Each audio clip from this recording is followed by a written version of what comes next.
Allez, bonjour à tous. Donc bienvenue pour la suite du cours sur l'histoire de l'espace rural et des systèmes agraires. Donc on en était à la quatrième partie, pardon, à la sixième partie du cours.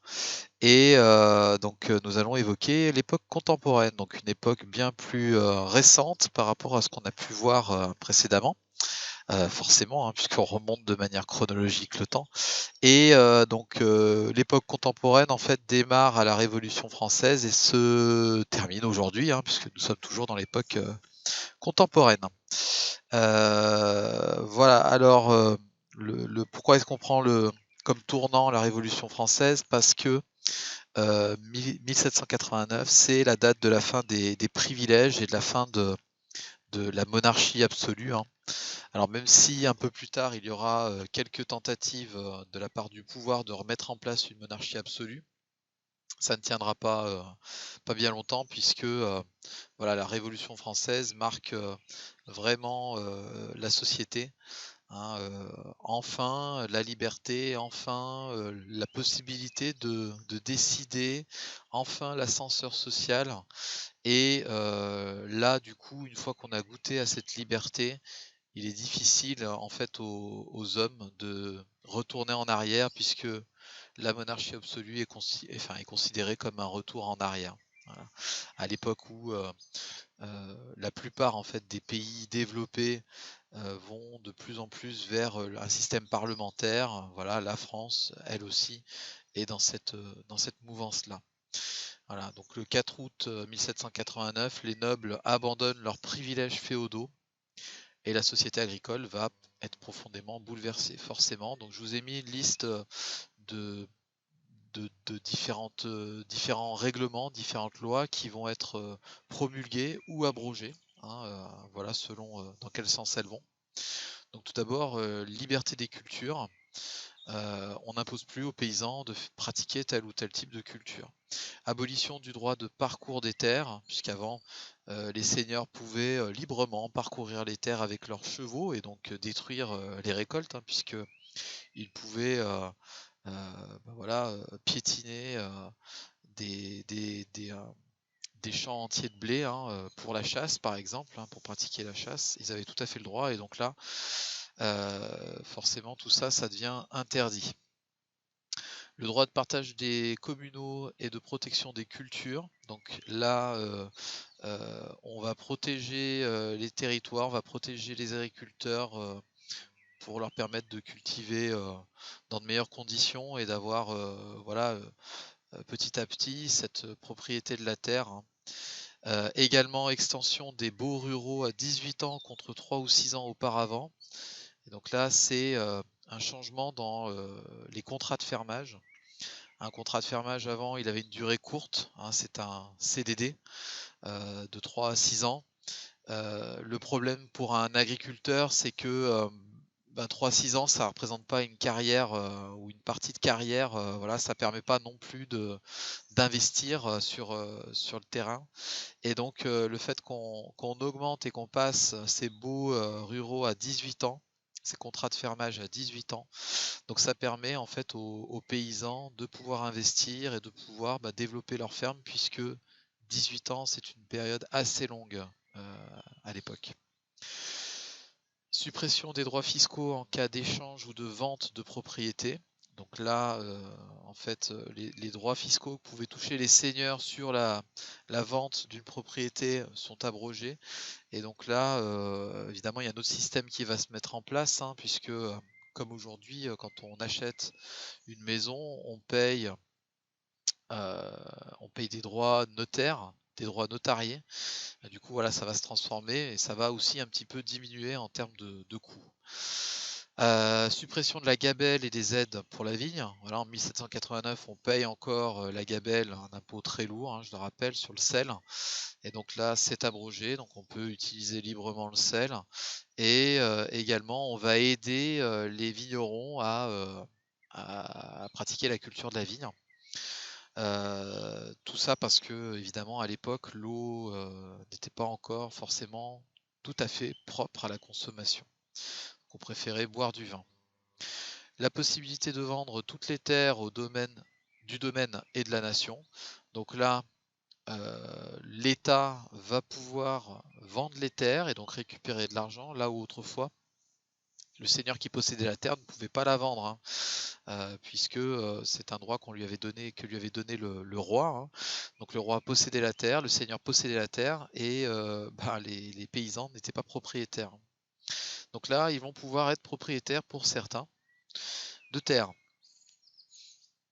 La loi n'interdit plus strictement la vaine pâture, donc on va pouvoir encore à nouveau laisser les animaux paître dans les bois. Et puis on va également favoriser une vie locale de la société rurale avec les comices agricoles. Les comices agricoles, avant d'être une fête agricole, une fête rurale, à l'époque, c'est aussi l'occasion en fait de montrer des techniques agricoles, des techniques culturales, des outils aussi, voilà, des nouveaux outils, de faire de la promotion de tout ça. Et du coup, c'est aussi un outil intéressant pour le développement technique de l'agriculture. Voilà, alors je vous ai mis en dessous un comice agricole est une assemblée formée par des propriétaires et des fermiers d'une région pour échanger les expériences de chacun afin d'améliorer les procédés agricoles. C'est également l'occasion de faire la fête, hein, le défilé paysan. En octobre et novembre, les biens du clergé, du roi et de la noblesse sont nationalisés et 4 à 5 millions d'hectares de terre sont ainsi revendus par lot. Donc on va revendre à des gens des citoyens de la nation, hein, des hectares de terre, donc vendre par lot, c'est-à-dire qu'on va faire des regroupements de terres, on va les vendre à des personnes. Donc là, les agriculteurs vont pouvoir acheter des lots, hein, puisque ils vont pouvoir faire des emprunts à la banque pour pouvoir acheter des terres et ensuite les rembourser au fur et à mesure. Donc ça va être très important pour le développement de l'agriculture. Voilà. Là où à l'époque on pouvait peu investir, là, il va y avoir de l'investissement et il va y avoir de l'argent aussi frais qui va arriver pour la nation, pour son développement. L'impôt foncier, quant à lui, reste au niveau du prélèvement royal, mais les droits féodaux et la dîme sont supprimés, allégeant d'autant la charge fiscale. Donc on va conserver quand même un prélèvement pour l'État d'impôts comme ce que faisaient les seigneurs, hein, donc comme par exemple le Champard. Alors là, évidemment, c'est en argent, c'est pas en nature, hein, qu'on va faire le prélèvement. Par contre, tous les droits du clergé, hein, seigneuriaux liés au clergé, vont être abolis. Donc là, l'Église va perdre évidemment un financement assez important. L'acquisition des terres profite évidemment aux plus grands propriétaires, plus aux grands propriétaires qu'à la masse des petits propriétaires nouveaux ou ayant agrandi leur domaine, et une grande partie des paysans seront désormais fermiers ou métayers. Donc là, il va y avoir des paysans les plus riches qui vont évidemment acquérir des terres plus facilement et ils vont en fait laisser les terres qu'ils ont achetées en contrat de fermage à des agriculteurs un peu plus pauvres. Voilà. Donc c'est plus le système féodal, hein, d'accord, mais il y a un système de location en fait qui se met en place. Ensuite, la pomme de terre chère à Parmentier est cultivée sur 25 000 hectares. Le prix du pain baisse de manière constante grâce à la diminution du prix du blé et l'augmentation de la production. Donc une des solutions qui a apporté liée à la crise alimentaire de la Révolution française, c'est de cultiver la pomme de terre et de la consommer. Voilà. Et voilà, parce que la pomme de terre, c'est nourrissant et ça a un bon rendement en termes de production. Donc voilà, il fallait avoir l'idée en fait de la faire cuire pour la consommer. Alors petit b, des tentatives au succès aléatoire. En octobre 1806, l'empire de Napoléon est sous blocus continental, hein. Bon, vous vous souvenez un petit peu de l'histoire de Napoléon, hein, il aimait beaucoup faire la guerre, il s'est fait beaucoup d'ennemis. Et le blocus continental, hein, c'est un blocus qui a été organisé avec le commandement du Royaume-Uni, hein, de l'Angleterre. Pardon, pas le Royaume-Uni, à l'époque ça n'existait pas encore, donc de la part de l'Angleterre.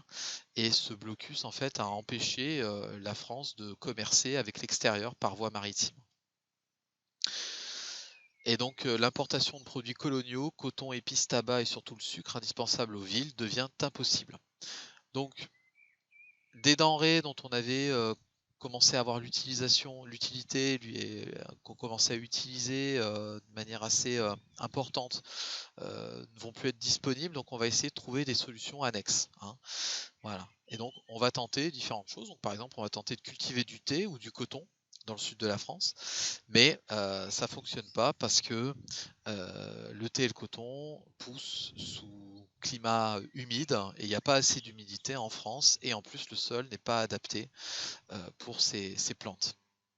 Donc on va essayer aussi de faire du remplacement, c'est-à-dire que on va tenter de trouver un substitut à ces produits. Et donc pour la canne à sucre, on l'a trouvé puisque c'est la culture de la betterave à sucre qui va être réalisée tout d'abord donc dans le nord de la France. Alors le procédé de fabrication du sucre à partir de la betterave à sucre est pas très bien maîtrisé, on va dire, au départ. Puis petit à petit, on va réussir à maîtriser tout ça et à produire du sucre en grande quantité. Et on va se rendre compte qu'en fait le sucre de la betterave est produit davantage que celui de la canne à sucre et est davantage bon marché. Donc c'est pour ça qu'aujourd'hui la France est un grand spécialiste de la betterave à sucre, hein, puisqu'on en exporte énormément. C'est grâce ben voilà, à cette époque du blocus continental où on a commencé à cultiver cette plante-là.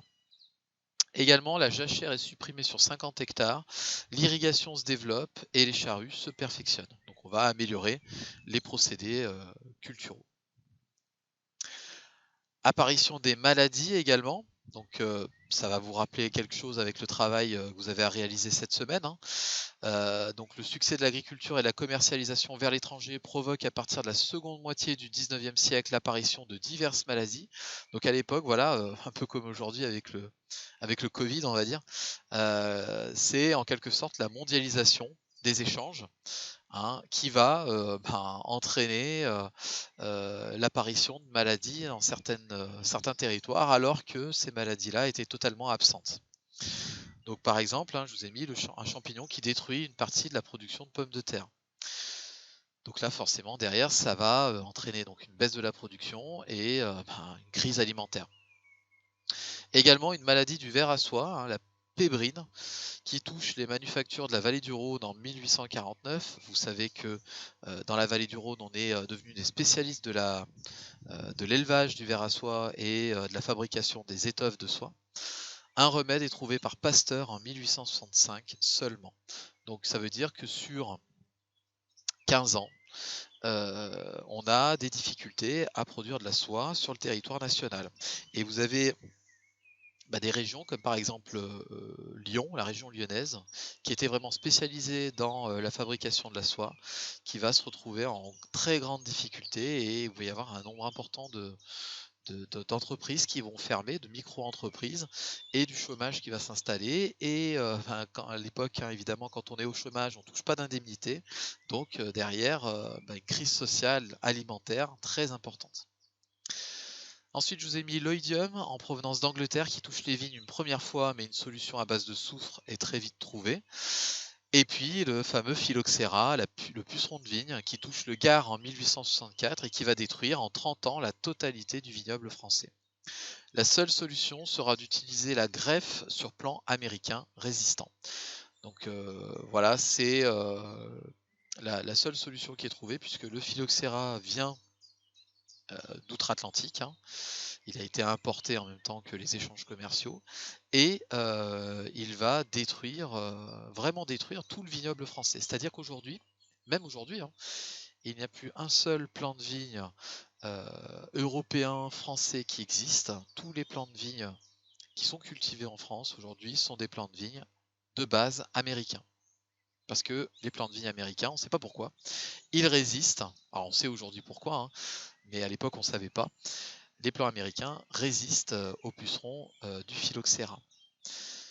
Ces épisodes vont développer un exode rural important, mais la population est encore à 75% rurale en 1870. Il y a 38 millions d'habitants, 75% de la population est rurale.